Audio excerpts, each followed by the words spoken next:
Now, voting in the Democratic Republic of Congo's high-stakes presidential election has been marred by lengthy delays at polling stations. Opposition candidate Martin Fayulu, after voting in the capital Kinshasa, stated that the process lacked proper organization. Denis Mukwege, another leading opposition candidate and the winner of the 2018 Nobel Peace Prize for his work with rape victims, also said the election was riddled with irregularities. On his part, Moise Katumbi, considered to be incumbent Felix Tshisekedi's main rival, has urged citizens to remain vigilant about the results. However, the head of the country's independent National Electoral Commission, Denis, said voting would be extended in the affected areas, but that all polling stations should be open for at least the designated 11 hours. Still on DR Congo elections, in the meantime, voters in the Democratic Republic of Congo's Goma, an eastern city almost surrounded by M23 rebels, are hoping for leaders who can bring security to the country. Now, citizens have complained over lack of jobs and young people being neglected and forgotten, and are hoping to vote in the right leaders who will still think about them and the security of the region. 44 million people are registered to vote in the concurrent presidential, parliamentary, provincial, and municipal elections on Wednesday, which is today, in the Central African nation. Devoir civique, et moi je suis un citoyen congolais. Et aujourd'hui, nous sommes en train de faire des choix qui vont impacter sur les 5 prochaines années ici en RDC. Et nous, en tant que compatriotes, en tant que patriotes également, nous devons de faire cette obligation-là, venir voter pour permettre au pays d'avoir les dirigeants assidus qui vont nous conduire. Well, Sami Mwanza, a finance and project assistant at Impunity Watch, joins me now for more on the DR Congo elections. Hello, Sami. Good evening. Can you hear me? Yes, good evening. I can hear you. Thank Good you evening for to you too. It's this nice to have you opportunity again. I had you earlier on the show today. Thanks for joining us on the news. Now, Sami, what is your assessment of the election in the DR Congo, especially in Goma, where you had the opportunity to witness the process? Which areas will you say that the elections will continue tomorrow, as according to what they have said? Yes, thank you for the flow. Especially here in Goma, I can't say much about the voting of tomorrow, but the late information that I have is that some voting stations opened here somehow back opened in this evening at something like 6 p.m.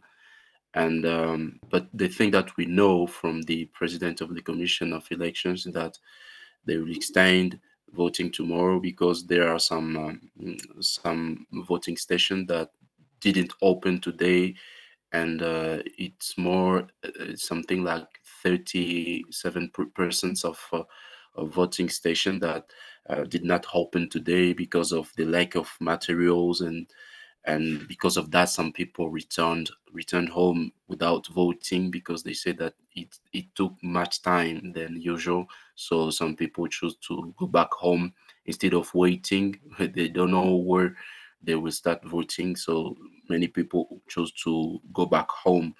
And there are some thing like more than 20% of voting station that the place where they delayed the voting that would take place tomorrow. They said that they will start voting tomorrow by 6, but we don't know if even tomorrow all the people will be voting.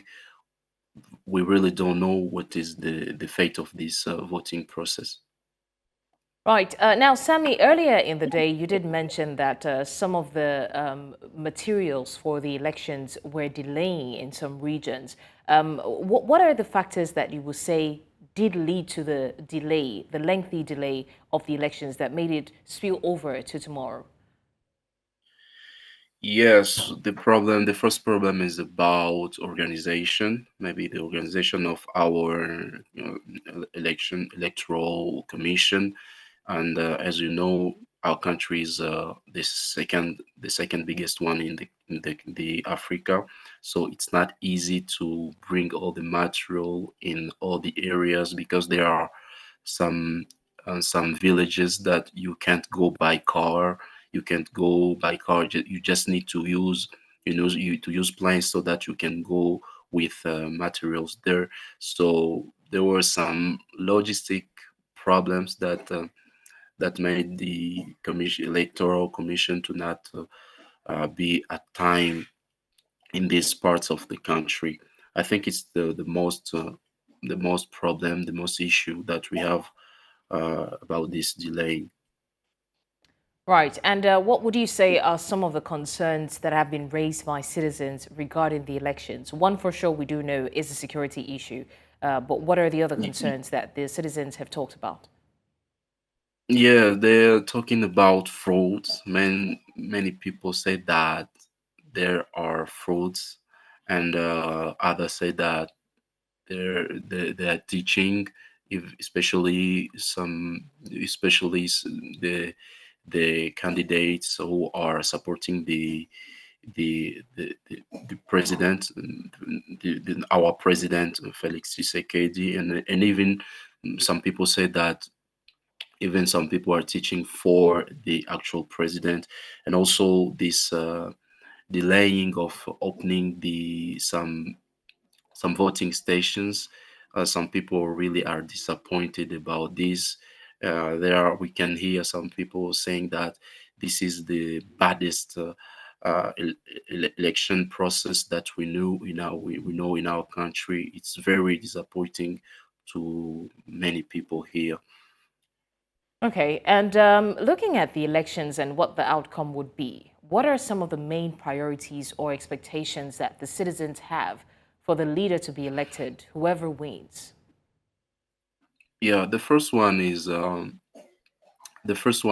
peace, in especially in the eastern part of the country, where we know war since 2 decades. So many people are asking just peace, and also the second priority can be jobs, because we have many people here, more than 80%